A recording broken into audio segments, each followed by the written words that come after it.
Then there was July until Friday, where we had some students that were virtual, some were hybrid, some elementary were full-time. And now we're entering a third different stage yet again. And I know that that is very difficult. Time something changes, it affects parents, it affects our employees, it affects teachers and administrators, and of course our students. And so I said it a lot, and I'm very sincere when I say it. We are yet again going to have to enter a period where we are giving and hopefully receiving quite a bit of grace while we get our footing yet again. As far as the changes and everything, I would really like to stress what everyone already knows, that building relationships is really the thing that will make education successful for the rest of this semester, going into next semester and on. Conveniently for us, we were able to start in person for those who chose to, and so teachers have that face-to-face relationship with students that they can build on and continue with. And I am very hopeful that that will help in the future as they are teaching them now that we are back to virtual.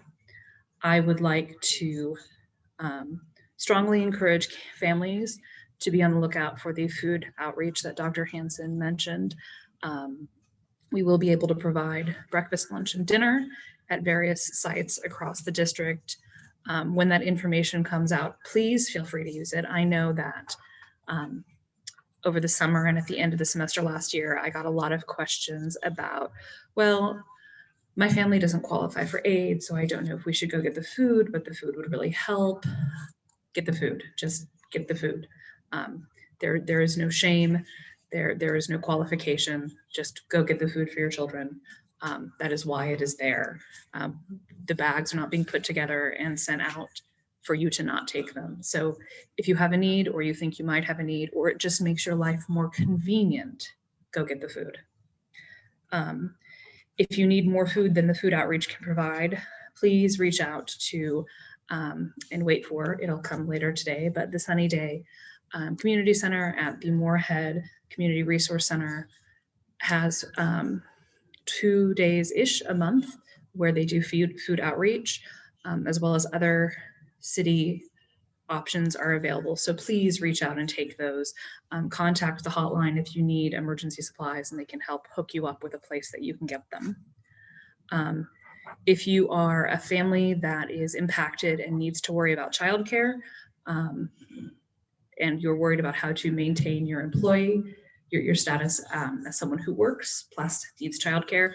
If you work for a private company with between 50 and 500 employees, you should qualify under the Families First Coronavirus Relief Act. I would really suggest looking into that. I have tried to put the link out in as many places as possible. You can always email me if you need it, but that might be able to offer you some help. I would really like to encourage everyone to do what I dragged my children to do yesterday: get flu shots. We need to keep communicable disease down as much as possible, and flu just kind of muddies the waters and makes everything more difficult. So if you possibly can, virtually every pharmacy in the city has them, so go get your flu shot. Thank you so much for your time. And with that, we will move on to yellow cards. Do we have any? One more thing to add on yours, just as you guys. You're muted. Sorry. Rachel had a lot of good comments there. One additional is, as you are thinking about Thanksgiving and Christmas, remember to keep that to just your closest family. You know, you want to see grandma and grandpa next Christmas, so you might want to not see them this Christmas so just take care of everybody. And so thanks. Thank you, Julie. Yes, I am doing a big turkey for just us. My mother and sister, we're gonna Skype them and say hi. And it's gonna be the first Thanksgiving I have been without them in 43 years. So that will be interesting, but we're doing what we have to do. Not having any yellow cards, Hannah Harper Morrison had a family emergency and couldn't be here, but she did leave a message that she asked me to convey to everyone. Leaf season will run until December 4th. Residents can leave up to 40 bags of leaves out on their regular trash day for the city to collect. There are still funds available for those who have fallen behind on rent due to COVID, and anyone who is in need of these resources should go to indyrent.org. That's INDYRENT.org to fill out an application for rental assistance. She apologizes for not being able to be here today. If anyone has any questions for the city, please feel free to send them to her, and she will quite happily follow up on all requests. She thanks everyone so much and hopes that everyone has a great day and a wonderful Thanksgiving. And I know I did not deliver that with her level of cheer, but I hope that you can forgive me for that. And with that, we will move on to the Sunny Day Community Center and Carissa Dollar. All right, good evening, thank you. We are very happy that Sunny Day can be presenting for you guys this evening. We are a small committee of the Warren Township Council of PTAs. So there are 6 members of the steering committee that run Sunny Day currently. That would be myself, and I run the check-in, check-out process and the administrative part of the pantry. And then we have Tanya Turner, who runs our food area. Casey Thomas is in charge of clothing now. Catherine Basham runs our delivery team. And then Jenny Winning, who is a teacher in the district, runs our volunteers. She coordinates that. And then our newest member of our team would be Sharon Berry, who is just recently taking over our toiletries. So I want to share with you a video that we have been putting together as part of our transition from moving from Highlander Park into the new Moorhead Community Center. So I'm going to go ahead and share my screen and pull that up for you.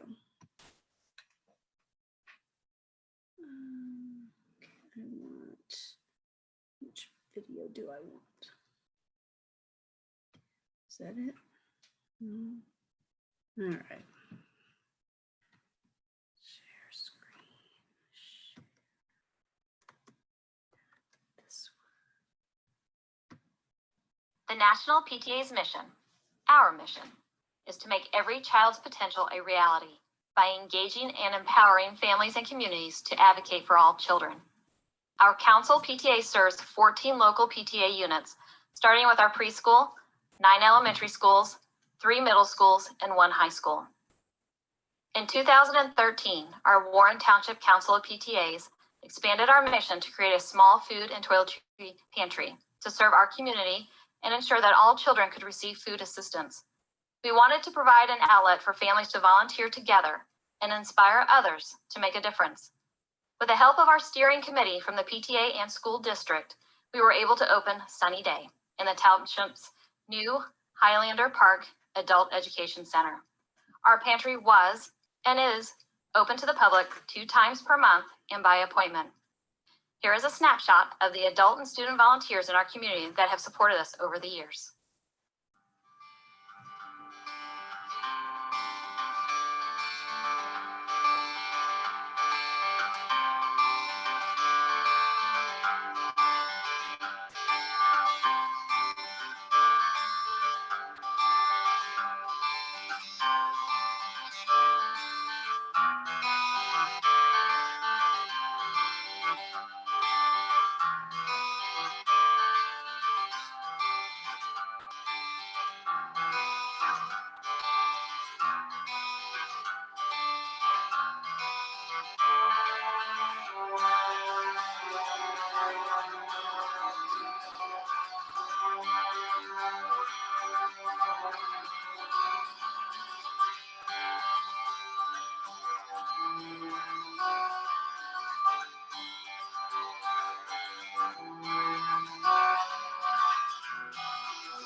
When the COVID-19 pandemic hit our community this past spring, our pantry regrouped and rallied behind those in need.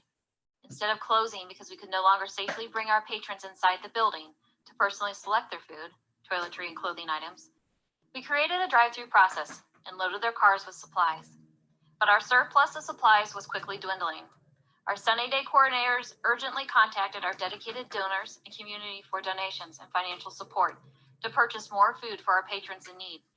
With our community support, we were able to meet the needs of our patrons. Thank you to every one of you.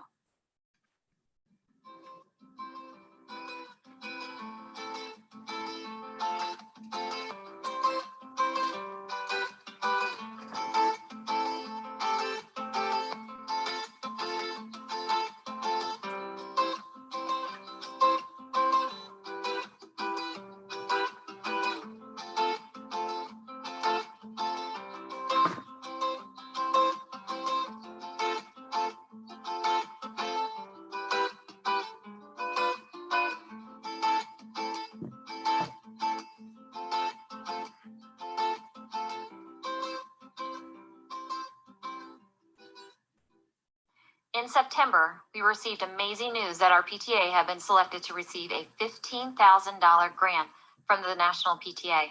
The significance of this grant cannot be placed in words. The timing of this financial support from our National PTA and TikTok allowed our PTA to prepare for a change in venue. The grant has given us the ability to secure an amazing opportunity to move into a new facility within our district, the Moorhead Community Resource Center. This resource center will be filled with many different organizations with one purpose in mind, to help those in our community that need a variety of assistance programs. We are excited to be part of this amazing new resource center within Warren Township. On Thursday, October 22nd, we closed our doors after 7 years at the Highlander Park Adult Education Center, having served over 35,000 people. We began our move to our new home at Moorhead Community Resource Center. Thanks to the hard work of our Sunny Day coordinators and many volunteers, we were able to organize almost everything onto skids.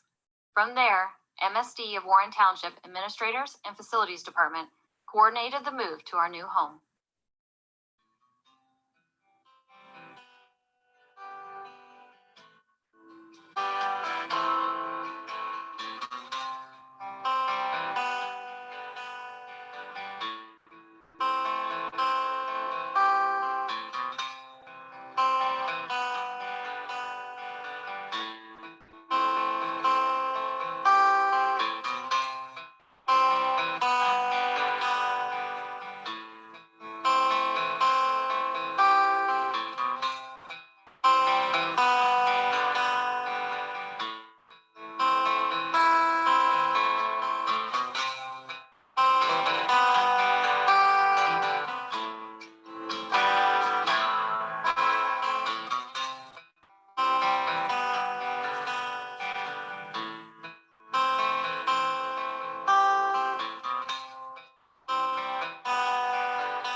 Our first distribution day at our new home will be on Saturday, November 14th.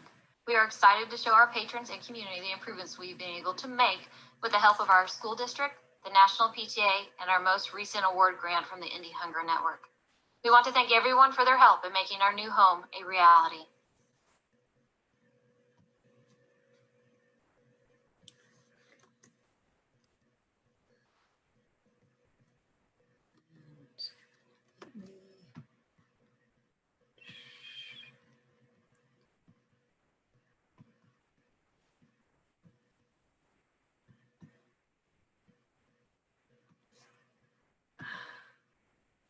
Okay, let me come back.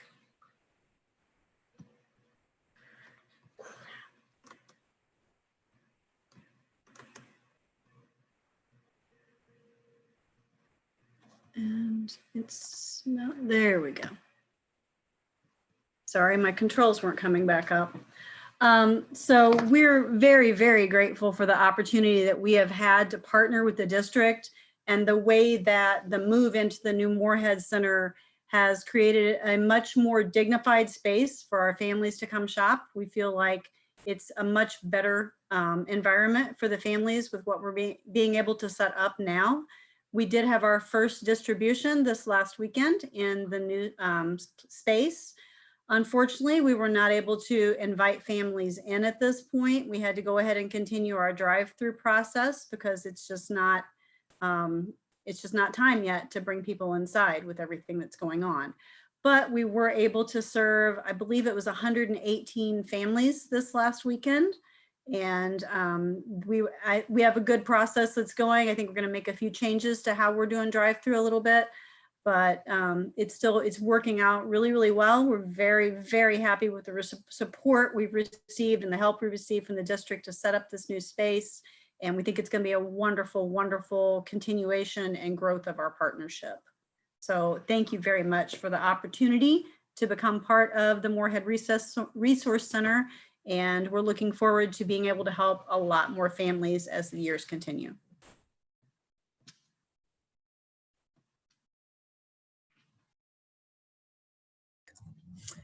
Thank you so much, Carissa, and thank you so much to everyone who's on Sunny Day and the steering committee for all of the work that you do for our township. It is noticed and it is appreciated. And with that, we will move on to the consent agenda. This month, the consent agenda consists of the approval of minutes, the financial report and payroll claim, claim register and electronic payments, and the year-to-date summary of fund balances, the human resources report, permission to accept gifts and grants, and change orders. Do I have a motion? I'll make the motion. Randy made the motion. Do I have a second? I'll second. And Terry seconded it. Julie, could you please call a vote? I can. Terry, Yay. Rachel, Yay. Randy, Yay. Lynn, Yay. Gloria, Yay. and I'm a yay. It's unanimous. It passed. Thank you so much. And with that, we will move on to reports, beginning with Kim Park and Investing in the Whole Child, the English Learner Program. Just can't talk today.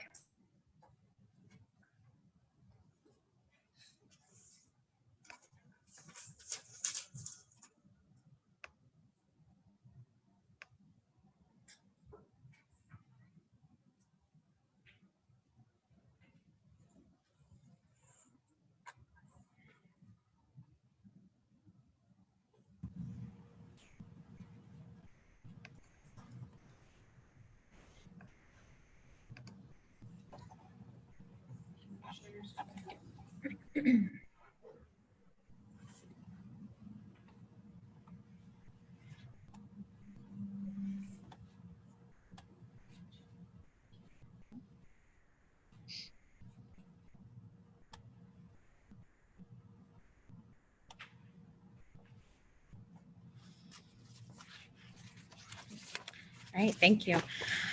Dr. Hanson, members of the board, I'm excited tonight to be here to share a little bit about the English Learner Program. To get us started, I love that our English Learner program reflects the board goals of providing high quality student programming.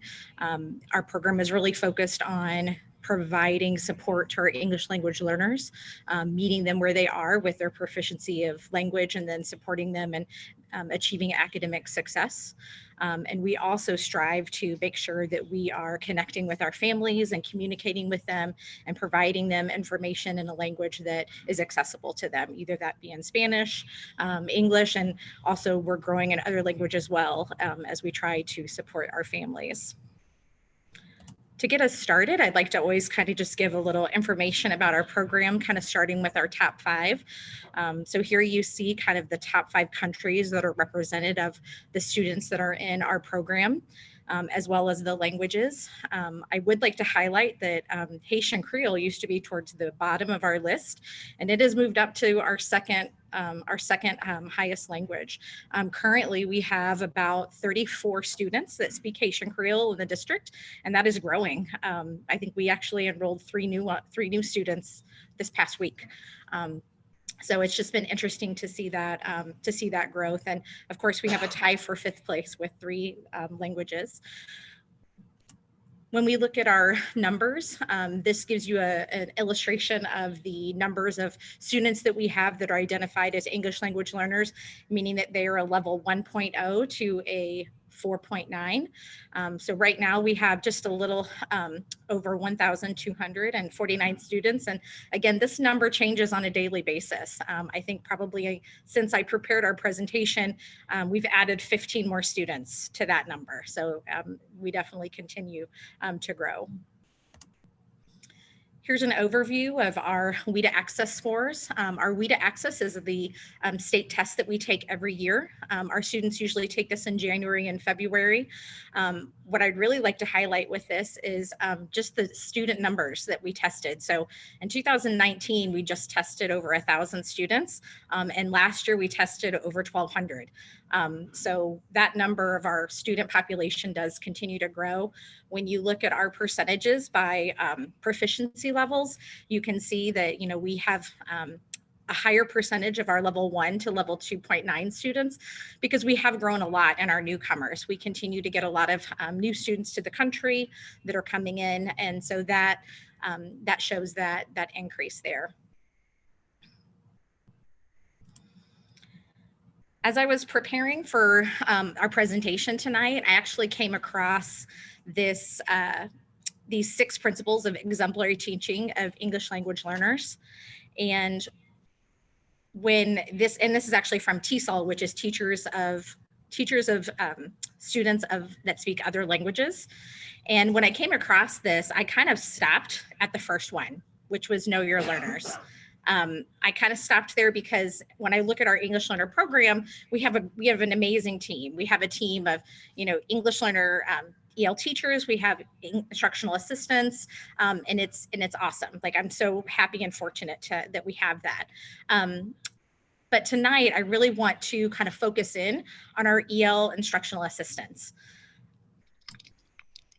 The reason why is when I kind of look at our Warren strategic plan, I love that when I look at the people that I have a part of our team that's part of our EL instructional assistant team, they fall under these categories within our strategic plan. These EL assistants provide background and just information that some of us just don't understand. And I think that provides our students with role models that they can connect with. It also helps us in meeting the needs of the whole child because they provide us with an opportunity to communicate with our families and also to bring them into our school buildings and then help them to feel comfortable. When we look at kind of what our instructional assistants do on a daily basis, it's amazing. I love going and seeing them at work. As you can see by even some of the pictures that are in the presentation, our instructional assistants work hard every day. Either of that's working one-on-one with our EL students, supporting students in the classroom, supporting the classroom teachers, our EL teachers, building administration, supporting our secretaries, our custodial staff, whoever it may be. They're often supporting that.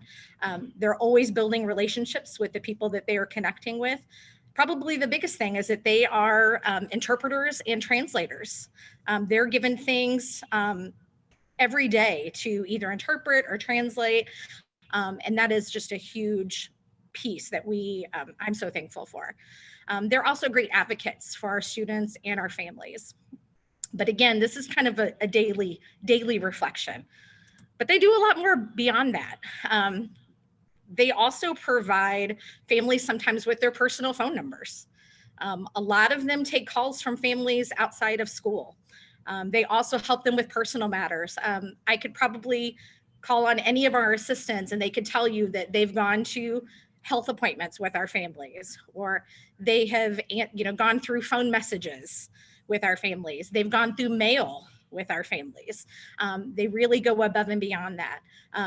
I've even had assistants take home academic content material to learn, if they have to help in an algebra class or a biology class, they take home that content and they sit and study it and they learn it so that they are able to help our students be successful. And they attend our meetings, before and after school meetings, that they're not necessarily required to do, but because they want to do and be a part of that. And then they also are kind of that primary communicator with our families, because a lot of us are not bilingual. And so we often lean on them to help us with communicating with our families.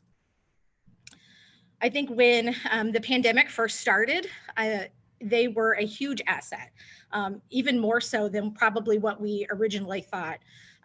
What I loved is that they attended a lot of the EL meetings that I had with staff, because they wanted to make sure that I knew that they were available and they were ready to help. They called families daily with teachers. They spent most of their time making calls and helping with that, interpreting information for the schools as well as the district.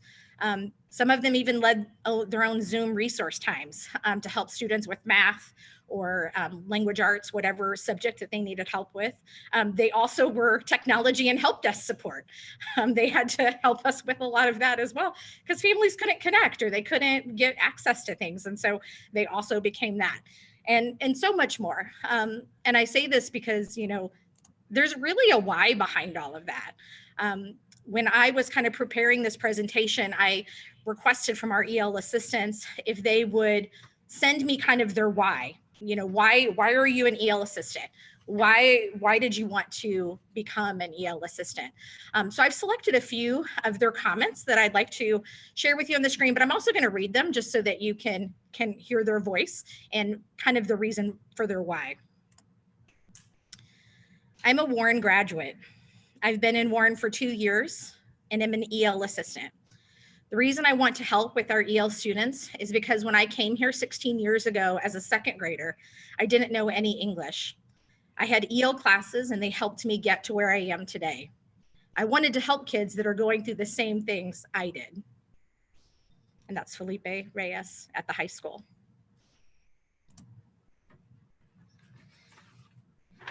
I was born in Mexico and moved to Indiana when I was 10 years old. I had EL teachers for my first 3 years of schooling here. I loved my EL teachers. Not only did they help me learn English, but they also advocated for me when I had challenges with other students or teachers. They also helped me gain confidence in myself, so I was able to make friends in school. I'm glad that I'm now able to help EL students. I try to also advocate for them and to give them confidence because they are truly amazing. I want them to know how great they are and to understand how far they can go with an education. Zara Miller, Liberty Park. I grew up speaking Spanish and did not learn English until I started elementary school. I started school in Chicago, Illinois as part of a dual language program. It wasn't until I moved to Indiana that I really had to learn to effectively communicate in English. The culture shock I experienced at just 8 years old is part of why I love working with EL families. My experience is very similar to many of the families we service in Warren.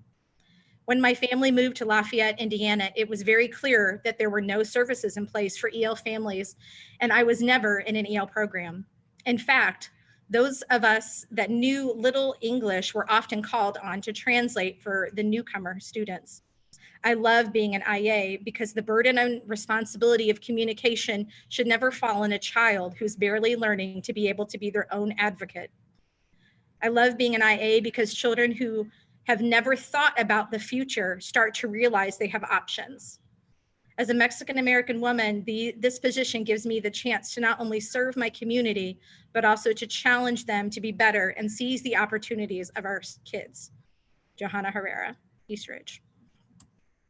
So those are only a few of the reasons why from our instructional EL assistants.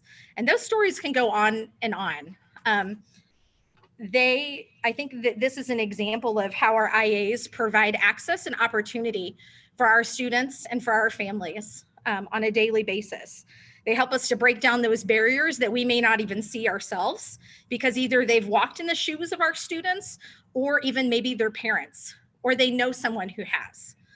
And to me, that's powerful, because I need someone to help me take away those blinders so that I can see where my EL students are and what's happening with them. So the only thing I can say to them is gracias and thank you, because I'm excited and honored to have them as part of our team.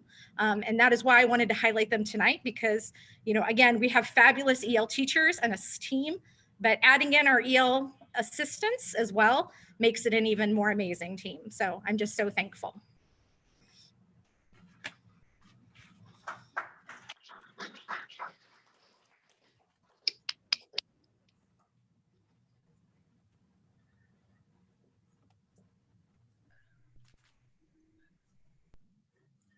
So I always feel the need to say thank you. My family has sent a lot of EL students through Warren Township's EL program.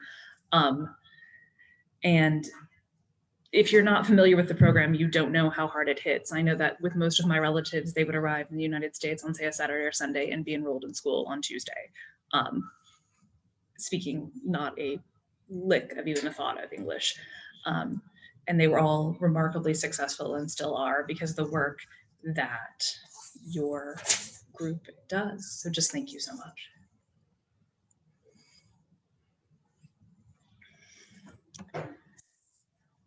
Okay, we will now move on to investing in meeting the needs of the whole child with Allison Woods.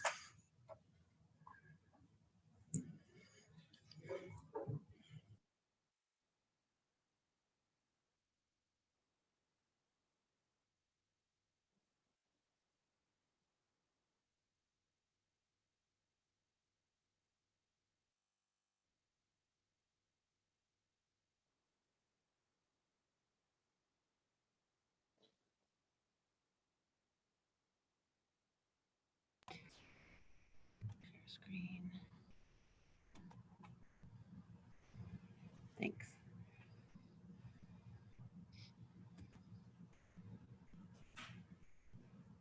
Oh, that's sharing my whole thing. Present. Okay. President Burke, Dr. Hanson, members of the board, thank you for having me here tonight. That's a hard act to follow. I work with Kim, and she does amazing work. And the reason that we have such a fantastic EL program, besides our wonderful teachers and assistants, is because they have Kim's leadership. So thank you, Kim.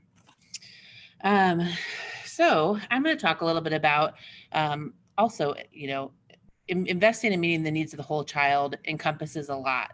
And one of the things that I'm really proud of in Warren is that we've done a lot of work over the years to invest in meeting in the social emotional needs of the whole child, which is kind of what I'm focusing on tonight. But with our strategic plan, we have been able to identify this as one of our goals. And so I want to update you a little bit on now more than ever, why this is so important in the work that we've been doing starting this school year, and kind of a look ahead. So I'm going to talk a little bit about to support your board goal of supporting the whole child, which I appreciate that you guys have this in here, but looking at resources, making sure we have mental health supports for students, making sure we're communicating and connecting with families, and continuing to foster a culture of tolerance and acceptance with our diverse student body. So our strategic plan focus area, invest in meeting the needs of the whole child. I listed here our measures of success. So we have a lot of different strategies, but these are the outcomes that we are measuring. We want all students to feel affirmed, validated, and nurtured in ways that are meaningful to them. So often we identify how people should feel affirmed and validated and nurtured. But if it's not meaningful to you, then it's, it doesn't really matter. So we need to make sure that we're listening to the student's voice. All students having positive relationships with peers and adults. And now as we move to virtual, part of the conversation we are having is really how are we going to keep connections and maintain connections with kids? Connection over content. Content's important, but if you don't have that connection, you're never going to be able to reach that content. Making sure that staff have the training and tools they need to support student needs. And that's in a variety of different areas, but making sure that they feel confident to meet student needs and have the resources, and that students and families have access to the resources that they need. So let's talk about back to school. We quickly shut down in March. Everybody packed up and it was a ghost town. So if you know me, embarrassingly to say, I love TikTok and watching TikTok videos. And somebody posted one a while back. It wasn't a while back. It was a few weeks ago. It was a high school student who was recording the announcements on March 13th when her principal came over the announcement to say, you're leaving, you're going home, get your things, you're not coming back for, however many weeks. And I got so emotional when watching it because, well, now here we are back here kind of again in a similar situation, but, this is new to all of us, right? As adults, as children, we've never experienced what we're going through. And so not only do we not know what the long-term outcome of this is, but we're all having to navigate our own challenges and barriers and struggles, right? Through staying at home, through coming to school, concerned about your personal health and safety, and then those of those that you love. So we had to start the year being really intentional about both safety and social emotional learning. We have our core PBIS teams at our buildings. We weren't able to do our big group training, but we were able to put out our workbooks and allow them some time to be able to get together to plan for their buildings. And part of that was safety lessons. We had to teach students what it meant to, wash your hands well, even high school students. Adults need that lesson sometimes, right? Face coverings, what is that? How do you wear them? How do you wear them well? Student self-assessment. If I'm feeling sick, what do I do? What are things that I need to know? And how should I be reporting those? And then also social distancing. What does it look like? How far away is it? And you know what? Kids can tell you, oh, we're 3 feet, 6 feet. But we really had to be intentional about teaching those things at the beginning of the school year because they were important. One of the other things that we talked about in addition to safety were both closure and connection activities. So we asked all schools and we gave some examples of different activities. You can see one there, a letter to myself. First, closure. We didn't have closure from last school year. We picked up and we walked out the door, and acknowledging that there were teachers that maybe we didn't get to say goodbye to, or friends that we didn't get to say goodbye to. So some of those activities may have been writing a letter to your teacher from last year, talking about last year and how you felt, or journaling that, talking about how you spent summer, quarantine, whatever that looked like. And then also really being intentional about connection activities. We had to boost and be really intentional about, we closed from last year, but you have a new group and you have a new teacher, and you haven't had connection for sometimes with people outside of your family since last March. So even recognizing how to all be together in the same space again with other people that we have to stay 6 feet apart from is new, especially to a kindergartner who's never been in school before. We continued second step lessons. So I came to you guys last year and I talked about our new social emotional curriculum that we are using in kindergarten through 8th grade. And it was, I will say, although, last year was different, it was probably the best year to start that curriculum and make sure that we are being intentional about teaching those social emotional skills to all of our students. So we've continued with that this year. Those lessons, if you remember, build upon each other. So for our students that stay in Warren, they'll learn skills in 1st grade that then will build and become more complex as they get older. And we are doing that both if kids are virtual or in person. So our virtual students also have a core connect time and are participating in our second step lesson. And as we move virtual now, that's an expectation that everyone still has that core connect time because again, the connection over content, and we need to just make sure that we're checking in with kids as well. The other thing we had to talk about was what have we been doing that we need to do differently? So, core cash, core coins that we handed out and carried and stuck in our desk had to look different. How are we going to make those COVID friendly? Do they need to go in pockets? How do we, do that in this new time and also spend those in this new time? Our big core carnivals and core celebrations had to look different.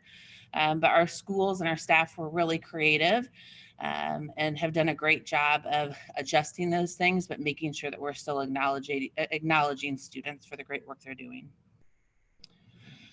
So a new addition this year, which was really exciting. I don't know many people that say bullying prevention is exciting, but we, with our adoption of Second Step, also last year purchased the bullying prevention units through Second Step as well.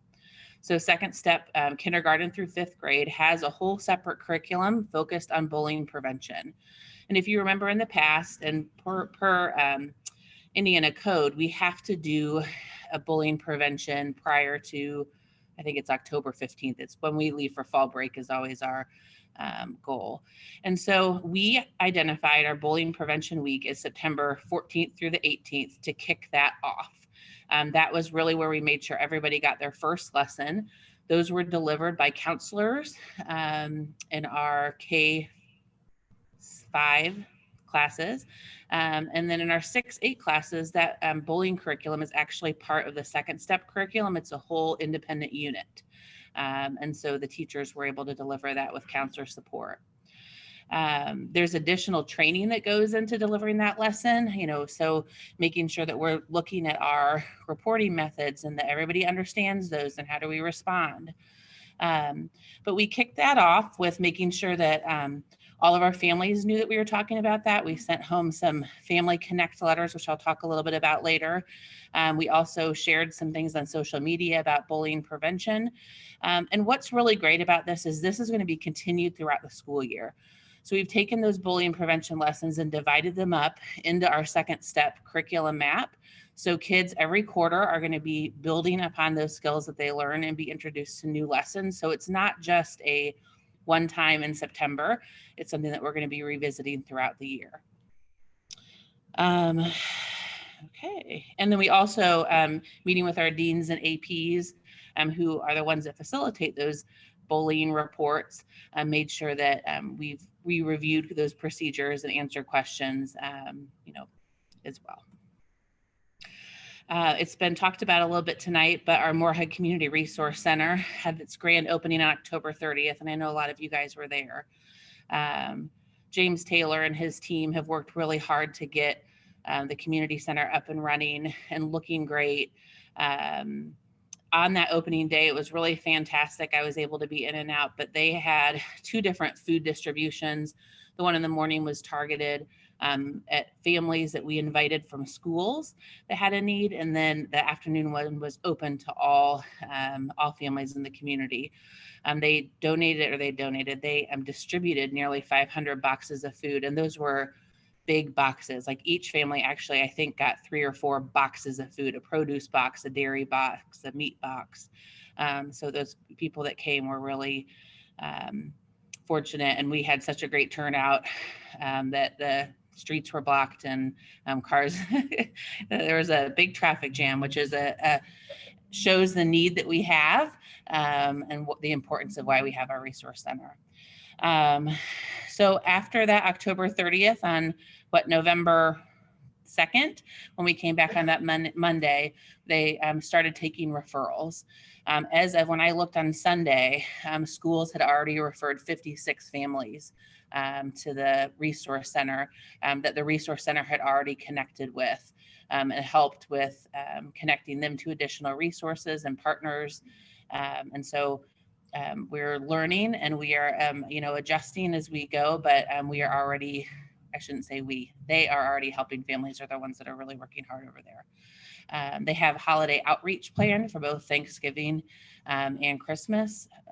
And also, Mr. Taylor was able to bring in a artist speaker series. So part of this, besides just connecting our families with food and clothing, our partnership with Sunny Day, but also providing activities and experiences that would maybe not have come to the Far East Side before. So the classes at the high school were able to participate in a art speaker series through Watercolors Art, and that will continue throughout the year.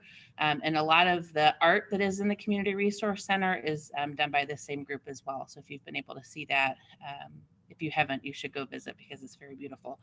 Just for your reference, the Resource Center is open Monday, Wednesday, Friday from 8 to 4, and Tuesday, Thursday from 8 a.m. to 8 p.m.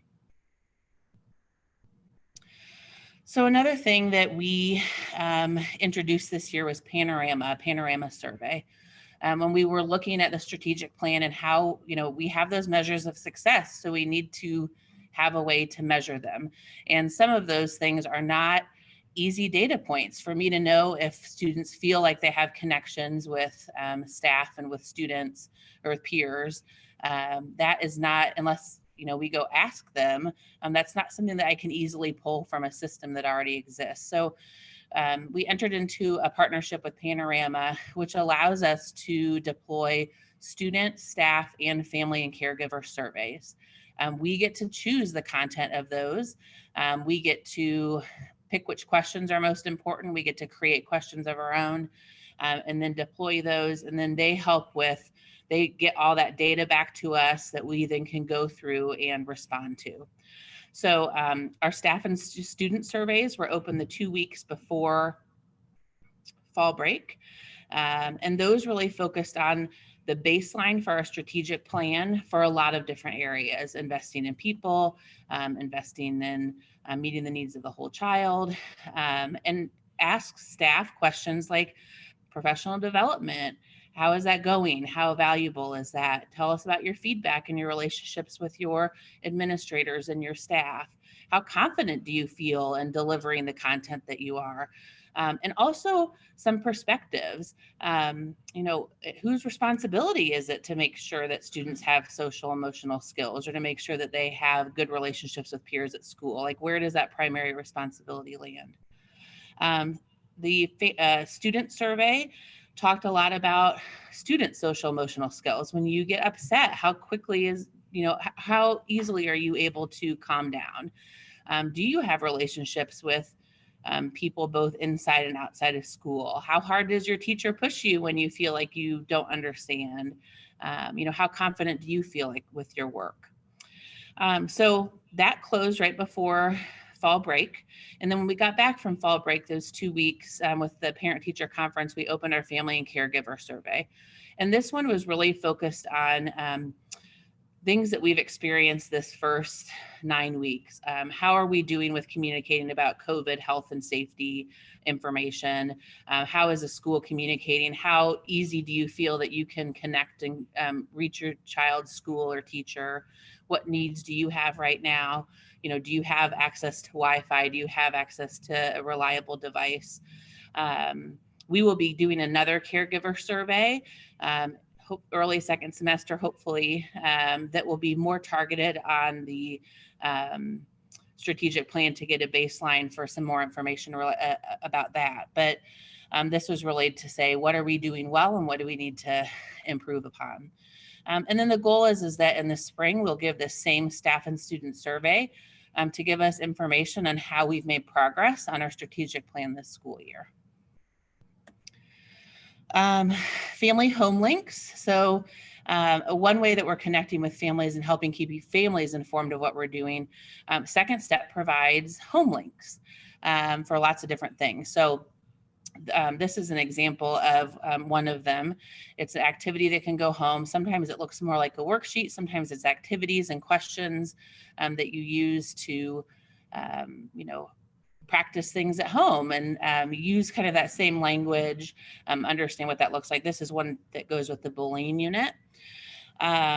When we sent that bullying prevention unit out, it also included a code that parents could log in and access the songs and the videos and things that the students were using at school to just help connect. And if they wanted to learn more about it, they could. But many of the Second Step lesson have these home links. This is my son here who showed up in my office after school one day and pulled it out and said, I have homework, I have to do this. What is it? And I said, oh, that's my fault. But sit down and do it. Let's see what it's about. So it's just a great way to connect what's happening in the classroom and to be able to reinforce what that looks like at home. So for example, the one he was doing was about staying focused when it's hard to stay focused. And so we talked, the prompts were, what are some things that distract you when you're doing your work at home? And then what could you do to, you know, change that? So he said, like, when you're talking and meetings and I'm trying to do my work. So we talked about, okay, then what self-talk can you use or what could you do to, you know, change that scenario so you can be successful? So, you know, we're trying to be more intentional about sharing these out with our families and caregivers this year. Another thing I just wanted to highlight because it is fun and was just last week was International Friendship Week, as well as Kindness Day, World Kindness Day. And so we had our schools celebrate and do some activities around that. You can see here at Creston, they had some Post-it notes of kindness. You know, teachers dressed up, people wrote letters to nursing homes and to people that they appreciated. I got some really nice emails from teachers.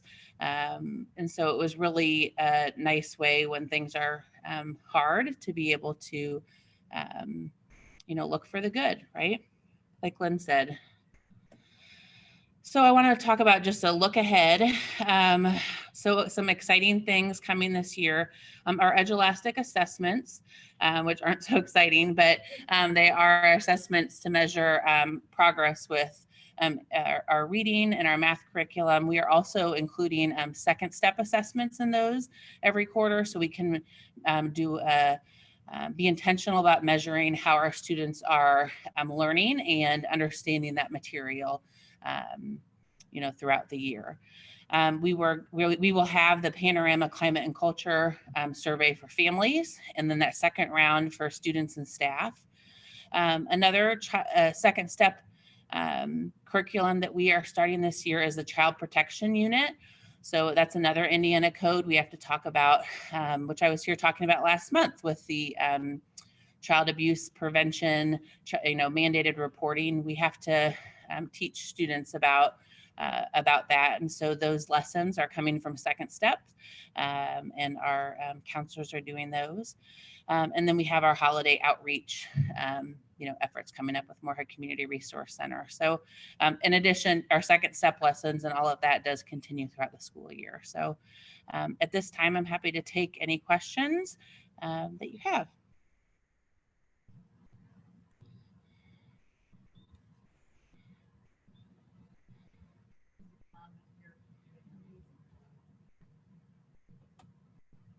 Well, it's not really me. It's all the great people that I can talk about it, but I'm not the one in the classroom doing all the hard work. But yeah, we've been really intentional about trying to organize and put things together and give staff resources so they can feel successful in doing what we're asking them to do.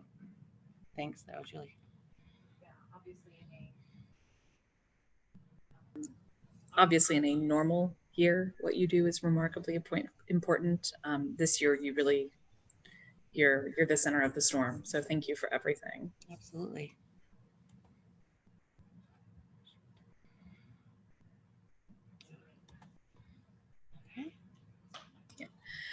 So thank you so much, Allison. And seeing no more questions, we will move on to the virtual update with Pam Griffin.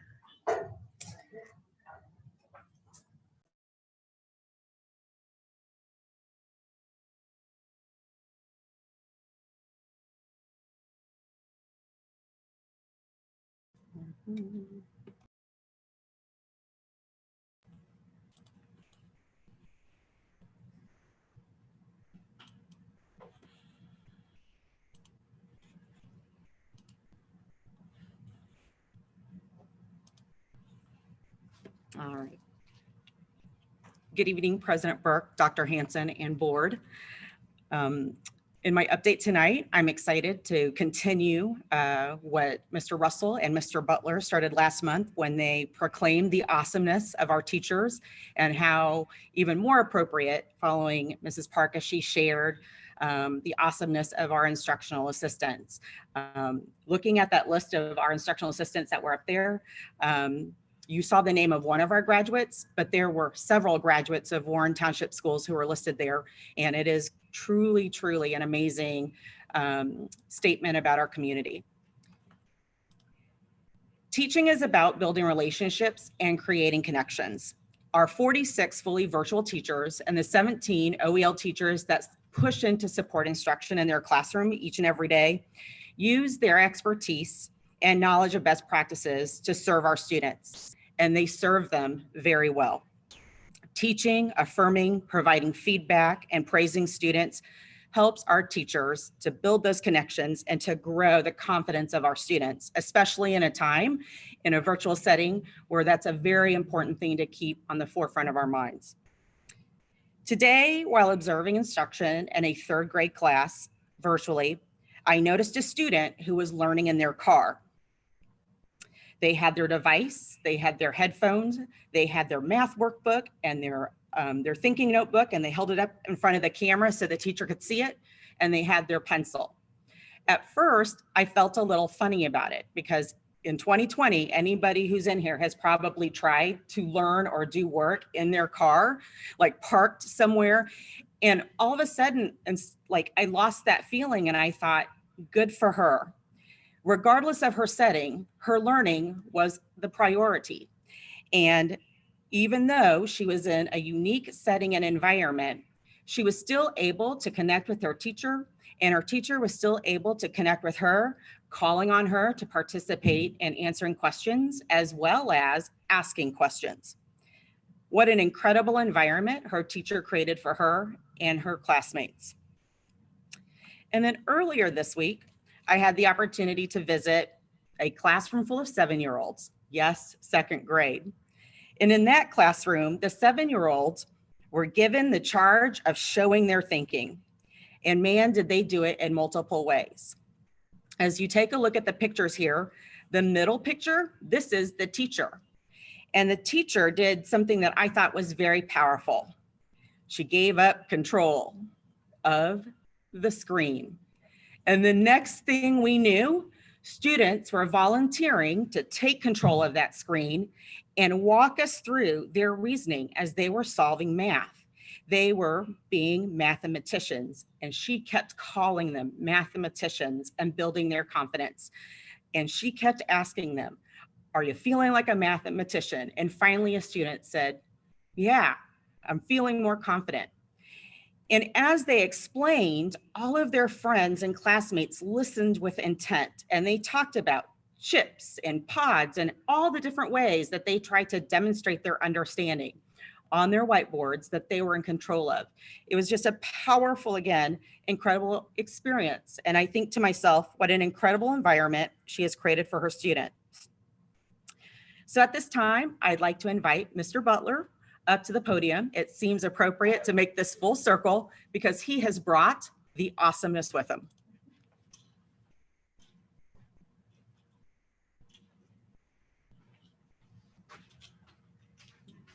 Good evening. My name is Mr. Butler. I am a proud supporter of the VLA and all those awesome people who do a great job. Today I have one with us, and thanks to the recruitment fair that our awesome HR team put on last year, we were able to hire her. She is a first-year teacher She is one of my 7, soon to be 8 VLA teachers in my building, and she is an avid supporter of them.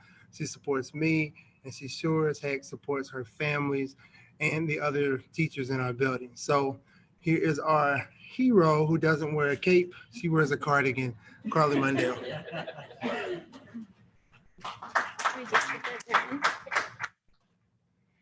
Hi, I'm Carly Mundell, and I am a 4th grade virtual teacher.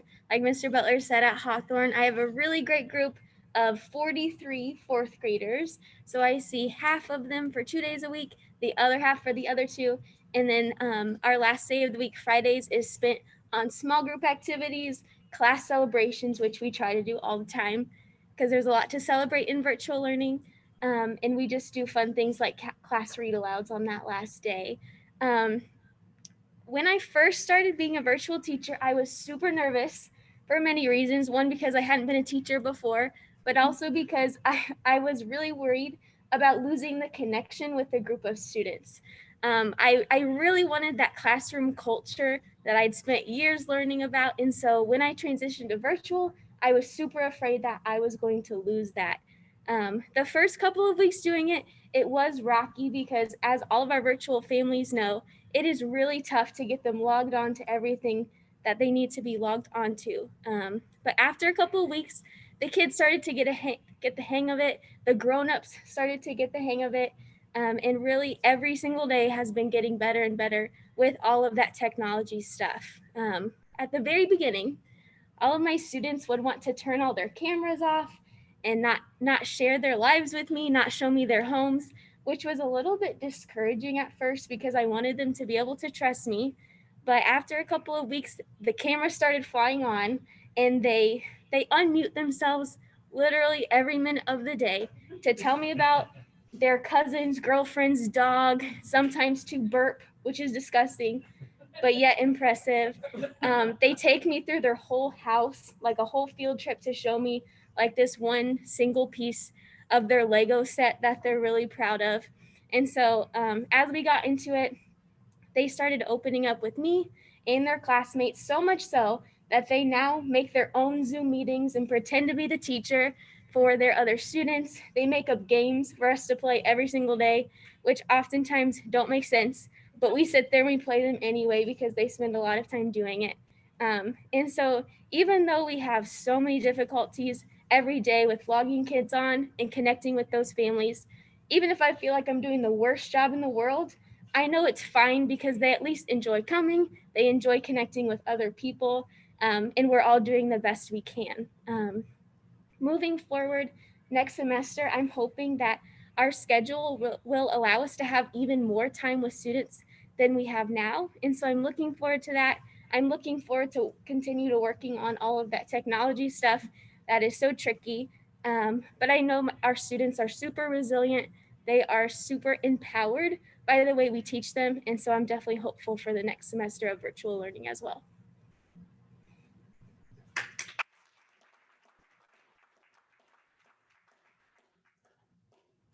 Sure she's a first-year teacher? Yes. All right.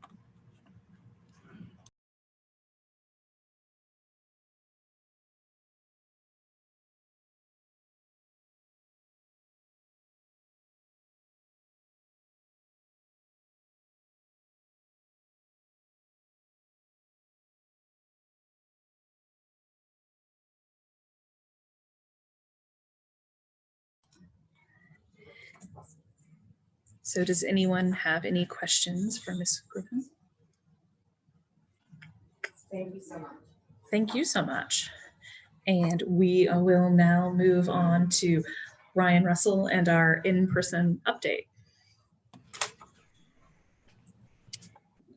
Good evening, President Burke, Dr. Hanson, members of the board.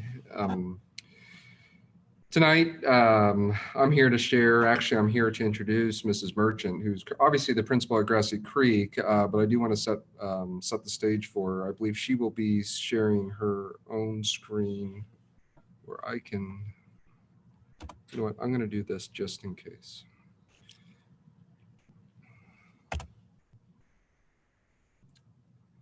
Okay. I was trying to tally it. So it was September of 2019, which feels like 1862 at this point. But really that was only about 14 months ago. We had the opportunity, obviously pre-COVID, to, we were really examining what effective reading instruction looked like. We were scrutinizing our practices, taking a look at what we could do to better prepare our students and to be good readers, not only long-term, but short-term as well. So we really started looking at the primary grades. What we found was pretty much astounding, and it really revolutionized the way that we started approaching reading. So I charged a small group of individuals to really start looking in this in more detail and really start to inform practices as far as what we would be doing, not only on the K-4 level, but now as we start to grow this at the 5-8 and even high school level across all boards, just about the foundations of reading. I think it's important tonight. I wanted to focus on something actually in-person instructional, and I know there's a lot of, I don't want to call, well, COVID is a distraction, don't get me wrong. It's a necessary distraction, but tonight I'm excited to allow Mrs. Merchant to share some of the really great work of the reading cadre and how that's impacted our in-person instruction this, not only this previous school year, school years moving forward. So I certainly hope Mrs. Merchant's on the screen somewhere, but. I can hear you, Mr. Russell. I'm not able to share the screen. Are you able to pull up that presentation? I do apologize. It is up. Okay, great. So good evening, Dr. Hanson, President Burke, members of the board. I am honored to represent our reading cadre leadership team tonight to briefly share some of the amazing work that's being done in Warren Township to support our growing readers. I just want to start before and just note this work is even more important now in the midst of the COVID pandemic. We did start last year about this time prior to COVID, but the work is even more important now. Whether we're teaching in person or virtually, this work lends to meeting the needs of our learners and remaining focused on core instruction. I am partnered with Mr. Butler, our virtual guru, as well as Mrs. Schwartz and Mrs. Lorch as part of who we call the Fantastic Four as far as our leadership team goes. As part of our work, we focused on board goals in specific areas from our strategic plan. The first is going to be about our students and how this work relates to our kids. We want to offer high quality student programming to prepare our future graduates. We want to meet the needs of the whole child. And we want to do that by recognizing or through recognizing that our current reading instruction was not necessarily meeting the mark. On the left here, you can see a one-pager that you also received from Mrs. Asbury that just shares a little bit of the statistics at the top. You know, it can be rather scary when we start to think about the implications when we don't meet the mark with our instruction. Not for lack of trying and effort by any means, really hard work happening, but just maybe not the best focus yet. So we are finding that we have a lot of students not on grade level and some that were just not meeting the mark, whether it was for I Read 3, passing English 9, and so on. So we started to check and started to look, and we found some correlations between the first grade reading performance all the way up to high school graduation rates. And so that's where our why came from, why we felt this was so critical. So as I mentioned, this work started last fall. We'll challenge the leadership team, the four of us, to research, investigate, study, how do children truly learn to read? We started looking at decades worth of research, 30, 40 years worth of research, and saw a very clear path. We used that, if we can go on to the next slide, we use that to develop our reading cadre purpose, to redefine, support clear expectations so that each elementary building will consistently implement foundational reading instruction. So what we learned was actually we're not wired to read. Reading is only a part of our human history for less than 3% of the time humans have been on Earth. We are wired to talk. We're wired to tell stories. We're wired to communicate orally. And so when we figured that out, we realized, well, no wonder it's so hard to learn to read. And so hard to teach a child how to read? So what we started to do was look at how do we teach a child to read then if we're wired to talk? And so we found out, you know, you remember back when you were little and you learned how to sing your ABCs, that's oral language. That oral language is the beginning stages of reading. And so with our brains being wired to talk, we realized we have to start with the oral reading languages and strategies and then move on. So this is a picture of the brain, and there's actually what's called the brain code. And the brain code is made up of 4 steps. The first step is learning how to communicate orally, learning our sounds. And that happens in the very front part of our brains. This means teaching students the sounds that we hear in words. What sound do you hear at the beginning of the word cat? And we start listening and we do everything orally. The next part then is after we've successfully heard and identified all the sounds, then we can start to attach symbols to those. Graphemes is the word that we use, or letters. And then we can learn how to match the letters with the sounds. I don't know about you, but I learned letters first and then sounds that match the letters. That's actually backwards. After we figured out the sounds that go with the symbols, then we put them together to make words. Finally, we put all those words together to develop meaning. So when we teach this, this is called the brain code. This is the order we want to teach our kids how to read. Super important to do this in the right order so that we can build a lot of white matter in our brains. That's a lot of science talk, but the white matter simply means faster messaging and faster neural pathways between what our kids are reading and what they are thinking and comprehending. When we go out of order, we develop gaps. So we're trying to fix that order.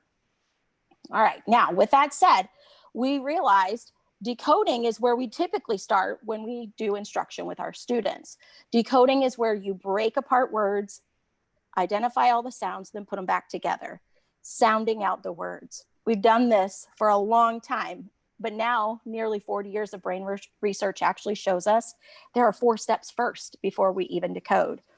If we skip any one of those 4 steps, we actually don't build those decoding skills in our kids. And then we try to throw comprehension at them and we're floundering. So we want to make sure that we focus on those 4 foundational pieces of alphabet, phonemic awareness, alphabetic principle, and spelling of phonemes. That's where we've been studying a lot because that's not really taught in college when you're learning how to be a teacher. Once we've done those things and we've realized that we can't skip any steps, then what we're doing is we're starting to make some progress. Go on to the next slide if you would. One of the things to note I mentioned earlier was identifying in 1st grade and then seeing the correlation with our high school graduates. Before we can expect our kids in high school to be able to read text such as To Kill a Mockingbird or some of those really rich texts that we want them to dialogue and process and form opinions and really be able to get to the meat of, we have to make sure that our 6-year-olds can decode to tackle that text later. So if we do this right, we're not just building strong readers, we are empowering our students. We're giving them the right tools in their toolbox so they have equitable access to learning opportunities and success no matter what they choose to study, no matter what they choose to do. And that's just super powerful. You can see on the slide, strong readers decode. And so we are focusing a lot on that with our kids. Now, I said that was the first part of the board goals. The second part of the board goals is actually focused on our staff. So on the next slide, you're going to see a picture of our Avengers team. This is the first group of teachers that we pulled in back in February of 2020, where we started to learn and grow as teachers. This is the group that started then to revise our curriculum maps. On the next slide, we see that a quote from kind of the guru that we've been learning a lot from, Roxy Sporletter, and she talks a lot about the framework for teaching reading, identifying those skills, building our curriculum maps around that, building our assessments, identifying and monitoring growth. That's what this team is doing. As they've been working, you'll see a link to our curriculum maps on the next page. As we've been working, we've identified one specific standard that is absolutely priority in our reading curriculum, and that's Reading Foundations 4.1. And it goes all the way from kindergarten up through 5th grade, and it focuses on phonics. There is not another standard. There's only one in all of Indiana academic standards that starts in kindergarten and goes all the way through 5th grade. That's how valuable and that's how important this is. So what have we been doing? So we have been taking that one standard and we have put it together with asking questions. This is a slide that Mr. Butler presents typically, and it is just incredibly powerful. We always ask, what do we want our learners to learn? And once we do that, then we can start to develop what is most essential. What guidance should we be providing? What do we need to modify and change on our curriculum maps? What do we need to make sure that we are doing as far as our instruction? And then also, do we have anything to measure? If not, what should we be measuring? Making sure we are ready to respond to any of those things that pop up. And finally, what training do we need? And that's how we are identifying our path for our teachers.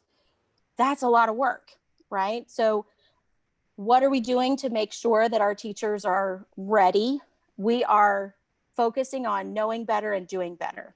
We are working through Roxy reading certification for now teams that are closer to about 75 in total between kindergarten and 4th grade teachers, staff from the Office of Exceptional Learners, additional instructional staff and admin. We're providing stipends to our teachers and staff because this is important learning and we value their time, but we're meeting for 2 hours at a time. We're reading outside of school. We're watching videos and sharing articles. It's super powerful work, but we want to be compensated. We're pulling instructional materials into classrooms and then also evaluating our instructional materials that we're using. And then we're onboarding a whole lot of additional teachers along the way. One of the things that we're especially proud of is the way that we are pulling together building PD for all schools at the same time. Last week, for instance, every elementary school participated in the same reading professional development. Same information, making sure all teachers are fed and encouraged in the same way. And one of the other things that we're really focusing on is making sure that we continue to revise our curriculum and assessments to always stay up with the most current research. We want to invest in our staff. When we know better, we can do better. Our people work very hard, and it can be very frustrating when we don't see the fruit from all of that labor. So making sure that we are investing in our people is a huge focus, and that aligns with our board goals and our strategic plan of investing in our people. I'll take any questions if you have questions. Just really excited about the work that's happening.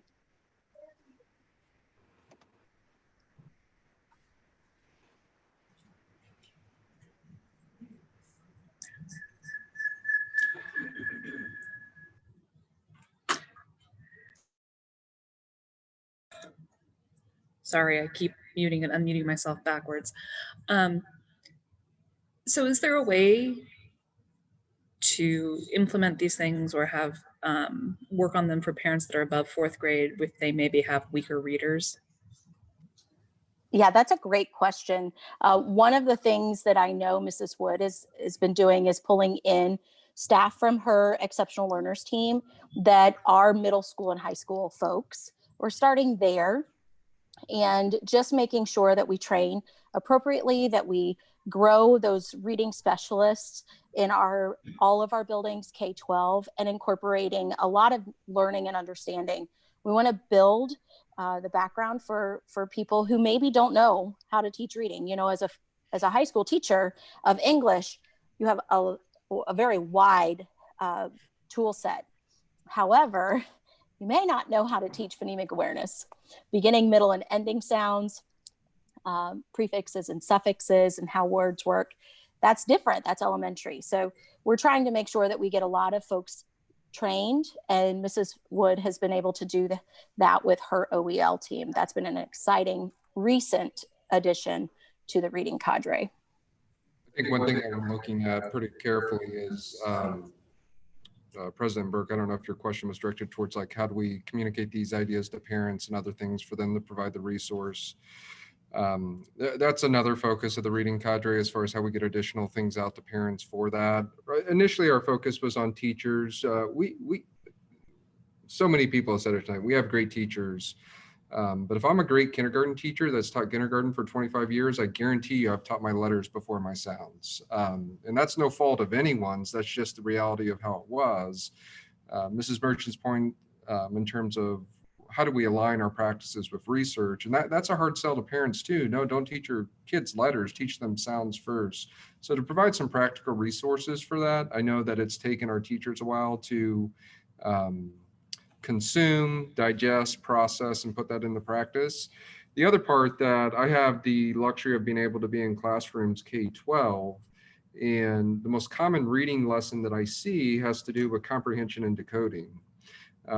So when you have, whether it's a second grader, a fifth grader, an eighth grader, a sophomore who maybe have any struggle in reading, we're giving them comprehension clues or cues or different things. And I think whether it's a parent or a teacher at any level, they're not equipped, as Mrs. Merchant was saying, to have the other skills to be able to provide that student, because we can comprehension question kids to death, and that's not actually going to help their outcomes. It's filling in those holes at the base of that pyramid that she talked about. And I think what we see is elementary schools, their structures are aligned more towards being able to do that. So we're looking for opportunities and ways at a 5-8 and high school level to be able to help students who may still have those gaps. Obviously, our goal is to make sure everyone gets that foundation so there are none. But how do we meet some of those in the middle is some of the key work for it. But I do think, based on not only just based on that question, but based on some conversation we had, providing some more information to families as far as what that approach and what supports could be. We've talked about the program Core 5 that we've had forever. It's Lexia. Most people refer to it as Lexia, but one of its foundational pieces is filling in some of those segments. What it does is assess a student's knowledge level in phonemes, phonemic awareness, phonics, and those pieces, and try to draw in some of those. But typically, even from a commercial side, most reading products, once you get to middle school, focus on comprehension only. Even some major publishers, Teachers College, Lucy Calkins has a cult-like following in terms of teachers of reading, and other parts have come back and kind of said, we kind of got it wrong. We really need to focus on some other elements of reading. And I don't want to say we learned that before she did, but we talked about it before she did. So she's smarter than I am, obviously, but at the same time, it's becoming more than a trend and more just a review of the research that's out there for reading. So that's probably more than you asked. But So Ryan, you said something that made me think that our teachers, our kindergarten teachers, need to change the way they think on that. But have we thought about our preschool? Because they're learning, because initially I started thinking, oh, parents or even our daycares that are teaching kids, you know, and then I thought, oh, preschool too. yeah, and we're incorporating them into this process as well. I think what we've learned throughout, or what I'll speak for myself, what I learned throughout time is this is a big change for teachers in general. And, you know, showing them a few slides is not going to change overnight, right? Like, it's a process. What I'm really proud of is the constant focus and support we're providing teachers with this process, because we want to give them time. We want to give them the ability to collaborate. We want to give them the time to put this in practice without, you know, just saying, here's a different curriculum, here's a different way of looking at it, go do it and tell us how it is. You know, we're really giving them that. So we're trying to continue to expand the circle of who's working on this. I'm happy to say that this team has expanded the circle to all of K4 now, down to preschool, up to middle school, and the start of high school. That doesn't mean immediate success within that either. So, but yeah, that's a good point. Preschool, obviously, because where do we see letters, right? Mm-hmm. All the time. If I might just share one quick little thing. You know, we talked about, this is a success story that I think is just really valuable. We talked about and heard Mrs. Park share about English learners earlier, and Mrs. Woods talk about our exceptional learners and whole child and such. And on Monday night, we had Spell Bowl competition virtually, which was very exciting to get to do for our kids. And we had at Grassy Creek a kiddo up to spell who is an EL student, who also is a kiddo that has received speech and language services through our SLP. And he was up there and using his skills, hand motions, and things that he's learned about phonemic awareness from Hegarty, which is an activity that we do for 10 minutes every single day in every single elementary classroom. And as he's sounding out the words and thinking about how to spell those words, you see him doing those hand motions that he's learned in class. And by golly, that kiddo got 6 out of 8 words correct. And he's an English language learner, and he's a kiddo that speech has always been a struggle. And so he is putting into practice, as a 4th grader, phonemic awareness. We never taught that in our upper elementary grades. Kindergarten, yes. Start of 1st grade, yes, but never really past there. And so just really exciting to see it in action. And some of our kids who maybe previously wouldn't have had those opportunities really finding the chance to shine. Super exciting.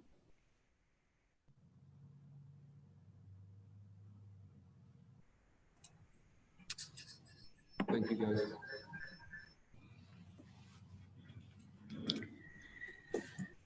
Thank you so much, Mr. Russell and Ms. Merchant. We really appreciate your time. And with that, we are moving right along to business of citizens. Do we have any green cards? Wait, are you not done? Okay. Do you have any green cards? I apologize. Nope. Okay, so with that, we will be moving on to action items. If you give me a second, I will start being prepared to share my screen. Action or discussion? No, I got it. And we have a bunch of bylaws to discuss and take votes on. We will start with action item 11.01, bylaw 151, Dr. Hanson. Thank you, President. Just a reminder that these come to us from Neola. Neola provides us with updates a couple times a year to keep us current with Indiana code, legislation, and just other policies. The policies that I bring to you tonight for action are a combination of either a technical correction, which essentially is a removal of a code that no longer is in use, or a minor revision. So because these need to have 2/3 board approval, we will go through these individually. So I apologize to Julie in advance and everyone because it's just going to be a lot of votes. So do I have a motion on bylaw 151, which is on the organizational meeting? So moved. So a motion from Terry. Do I have a second? I'll second. A second from Lynn. And if we could have the vote, please. You're muted.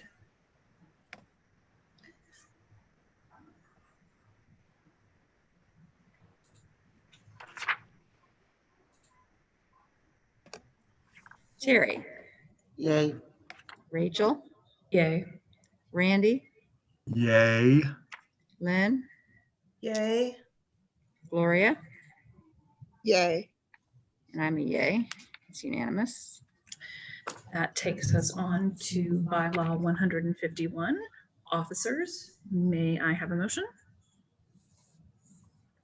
I'll make it. Randy made the motion. Is there a second? I'll second. Lynn seconded. Is there any discussion? Hearing none. Julie? Terry. Yay. Rachel. Yay. Randy. Yay. Lynn. Yay. Gloria. Yay. And I'm a yay. 6-0 again. Next, we have bylaw 154, motions. I'll make a motion. Thank you, Terry. Is there a second? I'll second. Thank you, Randy. Is there any discussion? Hearing none. Julie? Terry, Yay. Rachel, Yay. Randy, Yay. Lynn, Yay. Gloria, Yay. and I'm a yay. Next is bylaw 155, committees. Is there a motion? I'll make a motion. So moved. So Julie made the motion. Lynn, will you second? Yes, absolutely. Okay, Lynn will second. Is there any discussion? Hearing none. Julie? Terry, Yay. Rachel, Yay. Randy, Yay. Lynn, Yay. Gloria, and I'm a yay. 6-0. So we move on to bylaw 167.2, executive session. Is there a motion? I'll make a motion. So moved. So I've got Lynn making the motion Okay. I'll second it. and Julie seconding it. Is there any discussion? Hearing none. Julie? Terry, Yay. Rachel, Yay. Randy, Yay. Lynn, Yay. Gloria, Yay. and I'm a yay. Passes. And last but not least, we have, oops. Sorry. Bylaw 171.4, treasurer. I'll make a motion. Terry made the motion. Is there a second? I'll second. Randy seconded it. Is there any discussion? Hearing none. Julie? Terry, Yay. Rachel, Yay. Randy, Yay.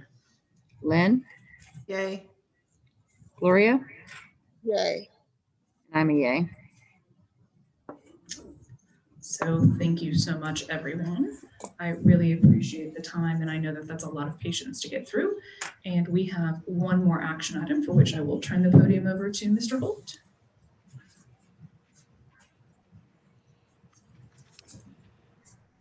Thank you, President Burke, Dr. Haynes, members of the board.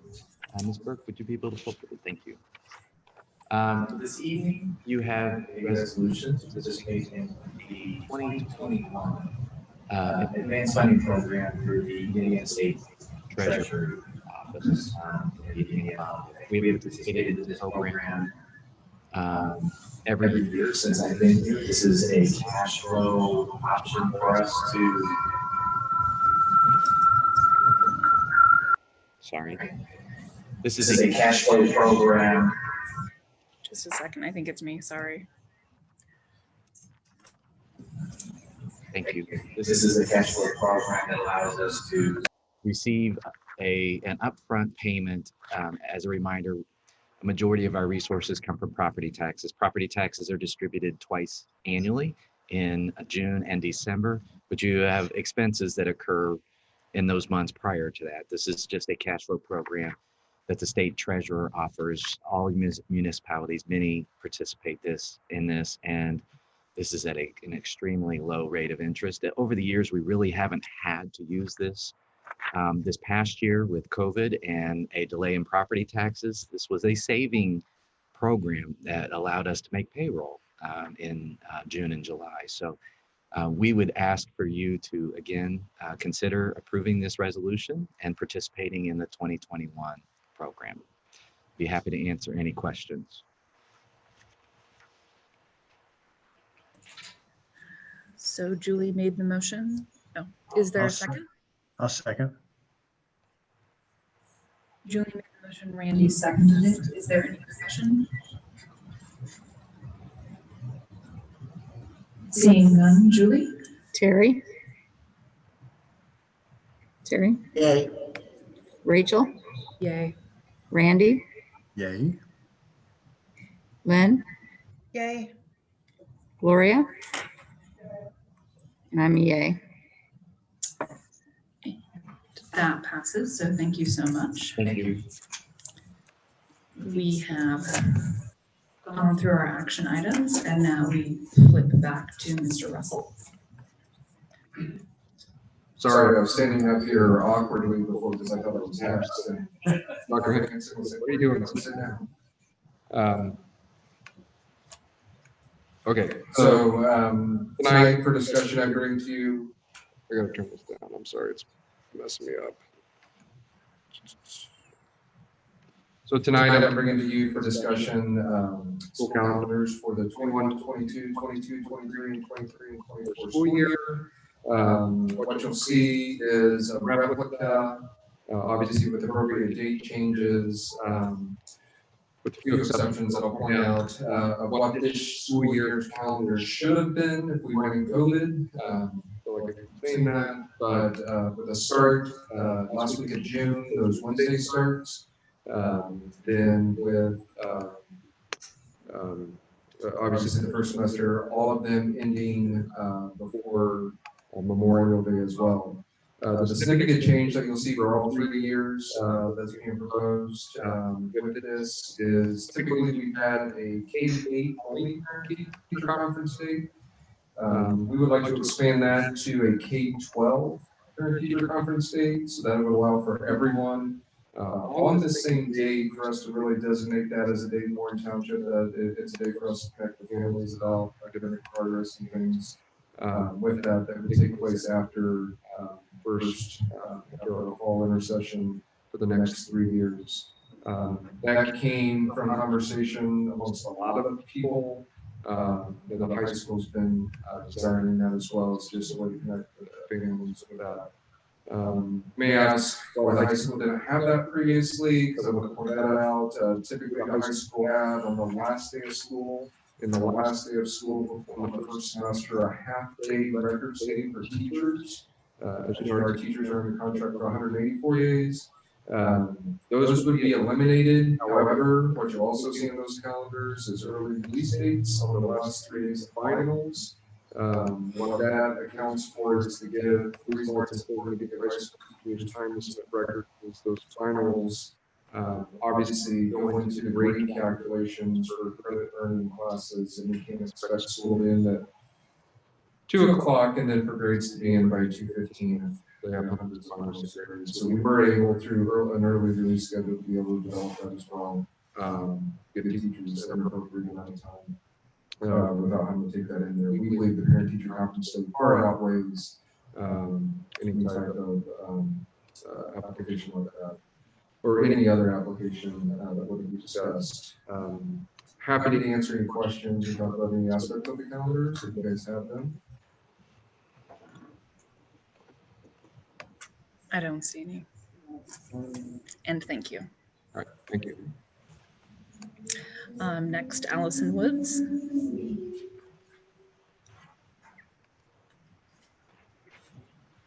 Hey, President Burke, Dr. Hanson, members of the board, I'm bringing you our retention solution plan.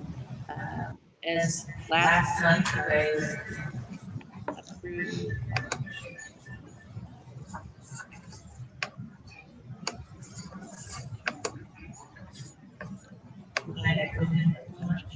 Should I turn something off? Or am I okay? When you approved the police SOP last year. Me? Sorry, I did the whole presentation. Oh, there we go. You guys approved the police SOP last board meeting, and this is to update our plan. Now that has been updated just to include language that if police are assisting in any discipline matter or just assisting with administrators with students and they're not in their police role, that they need to follow our warrant, restraint, and seclusion plan. So that's just the very first page. There's one sentence at the end that we're adding to that based on recommendation from our legal counsel. So I'm happy to, if you guys have questions about that before next board meeting, discuss. Any questions now? I don't see any. Thank you so much. Yeah. And now we have Kent Schroeder with a whole slew of items.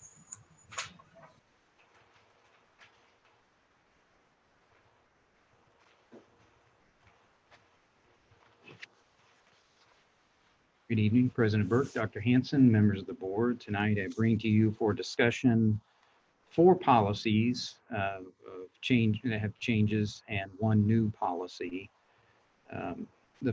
The first one is staff use of personal communication devices, or PCDs. And really the change in this is going from cell phone language to the PCD language to cover smartphones and other electronics like pagers, right? So it allows for staff to use corporation-owned or personally owned PCDs to conduct business. It's just staff is also required to archive these communications in accordance with state record requirements.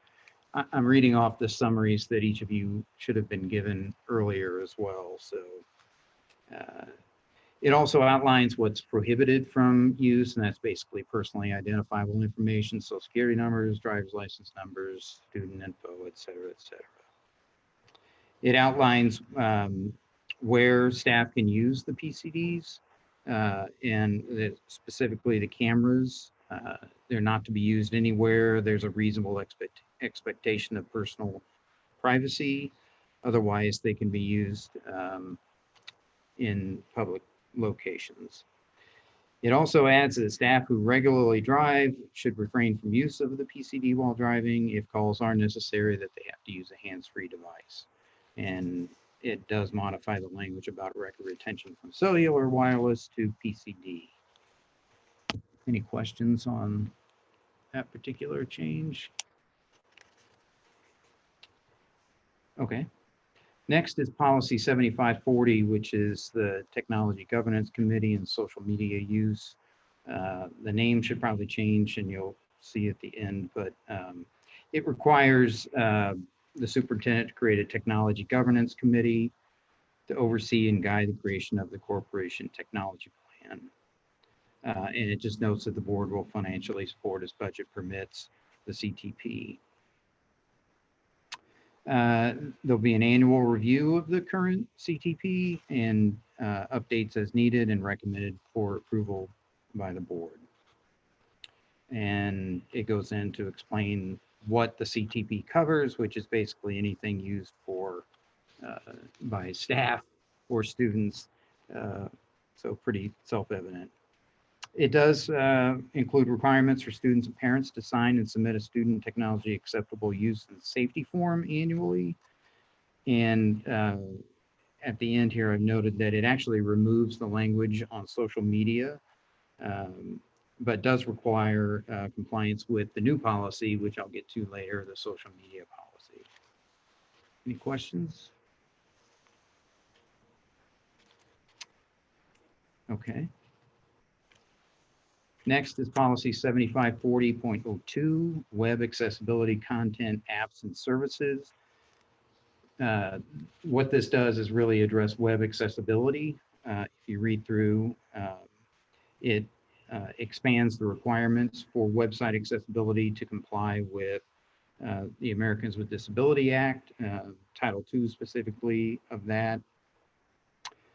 It sets the ADA technical assistance and guidance, which can be found on the ADA website. It sets Janine Templeman as the Director of Marketing Communications as the corporation's web accessibility coordinator. So congratulations, Janine.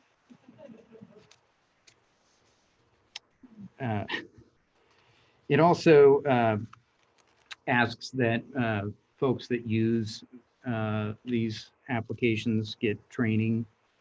So we'll have to create some training for that. It adds Synergy's new parent view and student view apps as allowable ways of conveying information to parents and students.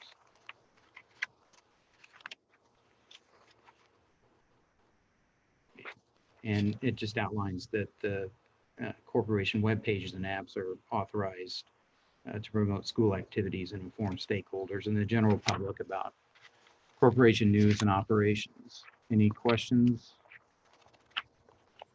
I don't see any. Okay. The last revision is policy 7540.04, staff technology acceptable use and safety. It now allows staff to direct students who have been issued a school assigned email to use those accounts when signing up for approved apps or websites. It lists employees' personal or private use of social media as an addition, but it already exists in current policy, so I was a little confused by that. But it does move it from social media to acceptable use and safety. And it disallows technology resources or other resources that are not authorized by or conducted strictly in compliance with this policy or the new policy 7544 for social media. Happy to take questions on that one. If anyone has any? If not, move on to a new policy 7544, which is technology use of social media. The red lines that you see in here were done by our attorneys. So this addresses the use of social media by the public as well. So you'll notice in the summary and in the policy, it talks about our Facebook or Twitter sites that they're limited public forums. So we have to be careful. We cannot remove any comments that we don't agree with. We can only remove them if they're offensive, vulgar, or violate terms of use of whatever particular site that it's on. So it authorizes social media as a way to promote the corporation to families and the public. It requires that any platforms or sites we use are approved by the superintendent. It allows employees to use social media and neither encourages or discourages its use.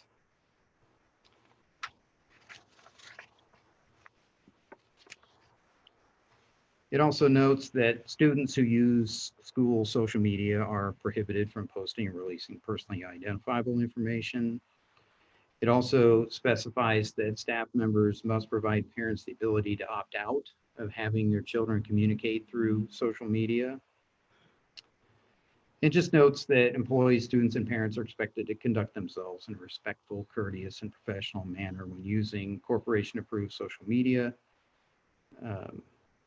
And editorial content over the content and style of student speech may occur if reasonably related to legitimate pedagogical concerns.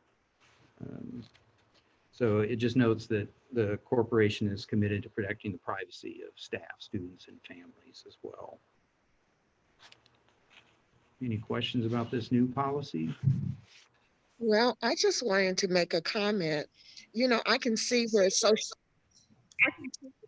media can be a positive thing, but also I can see where it could cause some problems and be a negative thing. I'm just hoping that we don't run into a lot of problems with this, because when you talk about young people, you know, we see that a lot of young people are having problems now with the social media and the things that they post and what they put on. So it's going to have to be a learning tool for young people. We need to basically teach them the appropriate way to use it. And I just hope that it don't pose any negative outcomes.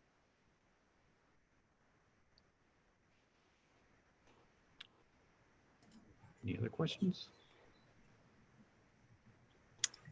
I don't see any. Thank you so much for your time. Thank you. We will see you next month. And with that, we are at closing comments. Gloria? Well, I would like to say to everyone, like I said earlier, be encouraged, be strong. We will get through this together. Together we stand. And so I just want everyone to have a happy Thanksgiving and just to try to enjoy yourself each and every day. Thank you. Thank you, Gloria. Lynn? Thanks everyone for coming to our meeting this evening. I really enjoyed the presentations from everybody tonight.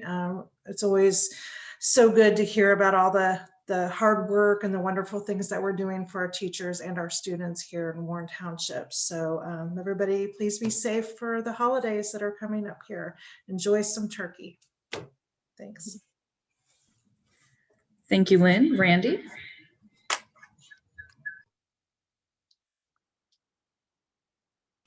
You're muted, Randy.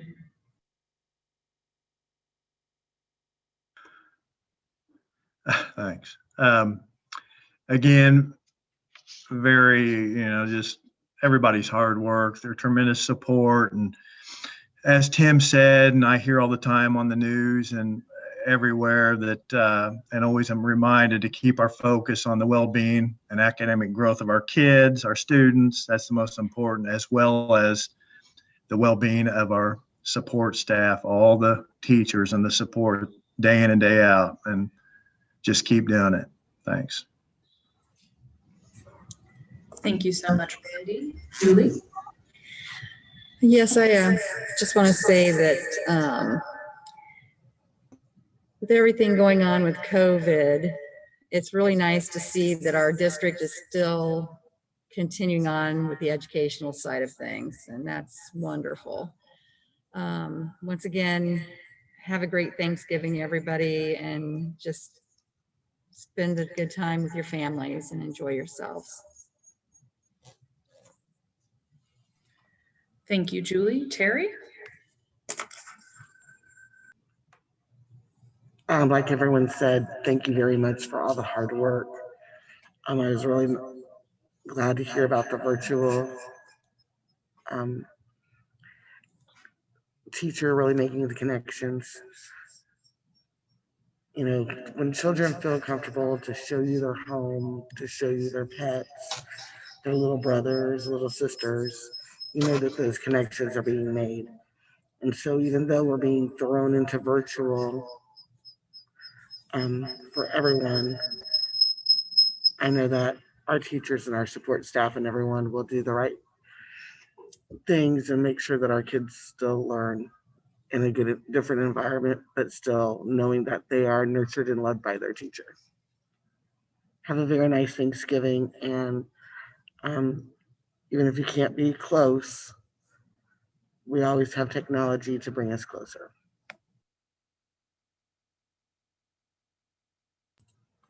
Thank you so much, Terry. I do want to echo what everyone else says. Our teachers and administrators are doing just really, really great work in a really, really difficult situation. The holidays are always a mixed bag anyway. For part of the population, they're the best time of the year. For part of the population, they're the hardest time of the year.